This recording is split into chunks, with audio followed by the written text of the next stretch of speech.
ಜಮೀರ್ ಅಸ್ತ್ರ ಬಳಸಿ ದಳಪತಿ master stroke. ಇನ್ನು ಹಳೆ ಶಿಷ್ಯನ ಮೇಲೆ ಈಗ ದಳಪತಿಯ ಹದ್ದಿನ ಕಣ್ಣು ಬಿದ್ದಿದ್ಯಾ? ಜಮೀರ್ ಅಸ್ತ್ರವನ್ನ ಬಳಸಿ ದಳಪತಿ ಮಾಸ್ಟರ್ ಸ್ಟ್ರೋಕ್. ಹಳೆ ಶಿಷ್ಯನ ಮೇಲೆ ಬಿತ್ತ ದಳಪತಿಯ ಹದ್ದಿನ ಕಣ್ಣು. ಒಂದು ಕಾಲದ ಆಪ್ತ ಜಮೀರ್ ವಿಚಾರದಲ್ಲಿ ಎಚ್ಡಿಕೆ ಸಾಫ್. ಕೈ ಆಂತರಿಕ ಬೆಳವಣಿಗೆ ಮೇಲೆ ಎಚ್ಡಿಕೆ ಹದ್ದಿನ ಕಣ್ಣು. ಹಳೆ ಸ್ನೇಹಿತನನ್ನ ಮರಳಿ ಸೆಳೆಯಲು ದಳಪತಿ ಕಸರತ್ತು. ಸಚಿವ ಸ್ಥಾನದಿಂದ ಜಮೀರ್ಗೆ ಕೊಕ್ಕು ಕೊಟ್ರೆ ಅದನ್ನೇ ಬಂಡವಾಳ ಮಾಡಿಕೊಳ್ಳಲು ಜೆಡಿಎಸ್ ಪ್ಲಾನ್. ಆಪ್ತರ ಮೂಲಕ ಸಂದೇಶ ರವಾನೆಗೆ ಎಚ್ಡಿಕೆ ಚಿಂತನೆ. ಜಮೀರ್ ಅಸ್ತ್ರವನ್ನ ಬಳಸಿ ದಳಪತಿ ಮಾಸ್ಟರ್ ಸ್ಟ್ರೋಕ್ ಕೊಡ್ಲಿಕ್ಕೆ ಸಿದ್ಧತೆಯನ್ನ ಮಾಡ್ಕೊಂಡಿದ್ದಾರಾ? ಇನ್ನು ಪ್ರತಿ ಬಾರಿಯೂ ಕೂಡ ಗಮನಿಸಬಹುದು, ಜಮೀರ್ ಮತ್ತೆ ಎಚ್.ಡಿ. ಕುಮಾರಸ್ವಾಮಿ ಅವರ ನಡುವೆ ಆಗಾಗ ಸ್ವಲ್ಪ ಟಾಕ್ ವಾರ್ ಕೂಡ ಆಗ್ತಾ ಇದೆ. ಆದ್ರೆ ಅದಕ್ಕೂ ಮೊದಲು ಅವರು ಸ್ನೇಹಿತರಾಗಿದ್ರು. ಯಾಕೆಂದ್ರೆ ಜೆಡಿಎಸ್ ಪಕ್ಷದಲ್ಲಿ ಜಮೀರ್ ಅವರಿದ್ರು.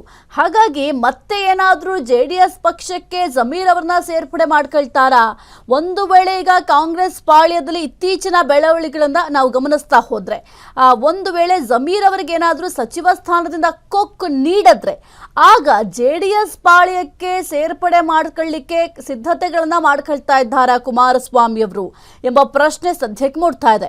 ಇನ್ನು ಸದ್ಯಕ್ಕೇನಾದ್ರೂ ಸಚಿವ ಸ್ಥಾನದಿಂದ ಜಮೀರ್ ಅವ್ರಿಗೆ ಏನಾದ್ರು ಕೈ ಕೊಟ್ರೆ ಅದನ್ನೇ ಬಂಡವಾಳ ಮಾಡ್ಕೊಳ್ಳಿಕ್ಕೂ ಕೂಡ ಜೆಡಿಎಸ್ ಪ್ಲಾನ್ ಅನ್ನ ಮಾಡ್ತಾ ಇದೆ. ಇನ್ನು ಆಪ್ತರ ಮೂಲಕ ಸಂದೇಶ ರವಾನೆಗೆ ಎಚ್ಡಿಕೆ ಚಿಂತನೆಯನ್ನು ಕೂಡ ಮಾಡ್ತಾ ಇರುವ ಸಾಧ್ಯತೆಗಳಿದಾವೆ. ಯಾಕೆಂತಂದ್ರೆ ಈಗ ಮುಖ್ಯವಾಗಿ ಆಪ್ತರನ್ನ ಮೊದಲಿಗೆ ಸಂಪರ್ಕ ಮಾಡ್ತಾರೆ. ಸಂಪರ್ಕ ಮಾಡಿದ ನಂತರ ಜಮೀರ್ ಅವರು ಬರೋ ಇಷ್ಟ ಇದ್ರೆ ಬರಬಹುದು ಅಂತ ಕೂಡ ಹೇಳಿಸೋ ಸಾಧ್ಯತೆಗಳಿದ್ದಾವೆ. ಈಗ ಆಲ್ರೆಡಿ ಕಾಂಗ್ರೆಸ್ ಪಾಳ್ಯದಲ್ಲಿ ಜಮೀರ್ ಅವರ ವಿರುದ್ಧವಾಗಿ ಕೆಲವೊಂದಿಷ್ಟು ಅಸಮಾಧಾನಗಳು ಭುಗಿಲೆದ್ದಿದ್ದಾವೆ. ಜೊತೆಗೆ ಅಲ್ಪಸಂಖ್ಯಾತರೇ ಕೆಲವೊಂದಿಷ್ಟು ಆಕ್ರೋಶಗಳನ್ನ ವ್ಯಕ್ತಪಡಿಸಿದ್ರು. ಮುಖ್ಯವಾಗಿ ಒಂದು ದಾವಣಗೆರೆ ಕ್ಷೇತ್ರಕ್ಕೆ ಸಂಬಂಧಪಟ್ಟಂತೆ ಜಮೀರ್ ಅವರ ಮೇಲೆ ಸಾಕಷ್ಟು ಆರೋಪಗಳಿದ್ದಾವೆ. ಹೈಕಮಾಂಡ್ ಕೂಡ ಜಮೀರ್ ಅವರ ವಿರುದ್ಧವಾಗಿ ಅಸಮಾಧಾನಗೊಂಡಿದೆ. ಯಾಕೆಂತಂದ್ರೆ ದಾವಣಗೆರೆ ಕ್ಷೇತ್ರ ಏನಾದ್ರೂ ಒಂದು ವೇಳೆ ಕಾಂಗ್ರೆಸ್ ಪಾಳ್ಯದ ಕೈ ತಪ್ಪಿ ಹೋದ್ರೆ ಅದಕ್ಕೆ ಮುಖ್ಯವಾದ ಕಾರಣ ಜಮೀರ್ ಎಂಬ ಆರೋಪ ಕೂಡ ಇದೆ. ಇವತ್ತು ದಾವಣಗೆರೆ ದಕ್ಷಿಣ ಕ್ಷೇತ್ರದಲ್ಲಿ ಸುಮಾರು 80,000 ಅಲ್ಪಸಂಖ್ಯಾತ ಮತಗಳಿದ್ದಾವೆ. ಈ ಒಂದು ಮತಗಳು ಏನಾದ್ರೂ ಕನ್ವರ್ಟ್ ಆಗಿದ್ಯಾ? ಒಂದು ವೇಳೆ ಕನ್ವರ್ಟ್ ಆಗಿದ್ರೆ ಇಲ್ಲಿ ಪ್ರಚಾರ ಮಾಡುವಂತಹ ಸಂದರ್ಭದಲ್ಲಿ ಜಮೀರ್ ಅವರು ಅಷ್ಟರ ಮಟ್ಟಿಗೆ ಇಂಟ್ರೆಸ್ಟ್ ತೋರಿಸಿ ಪ್ರಚಾರವನ್ನ ಮಾಡಿರಲಿಲ್ಲ.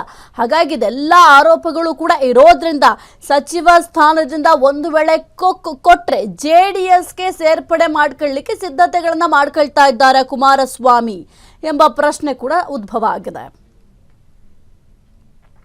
ಕ್ಷಣ ಕ್ಷಣದ ಸುದ್ದಿಗಳಿಗಾಗಿ ಫ್ರೀಡಂ ಟಿವಿ ಸಬ್ಸ್ಕ್ರೈಬ್ ಮಾಡಿ, ಲೈಕ್ ಮಾಡಿ ಹಾಗೂ ಫಾಲೋ ಮಾಡಿ. ಹೊಸ ಸುದ್ದಿಗಳ ನೋಟಿಫಿಕೇಶನ್ಗಾಗಿ ಬೆಲ್ ಐಕಾನ್ ಮೇಲೆ ಕ್ಲಿಕ್ ಮಾಡಿ.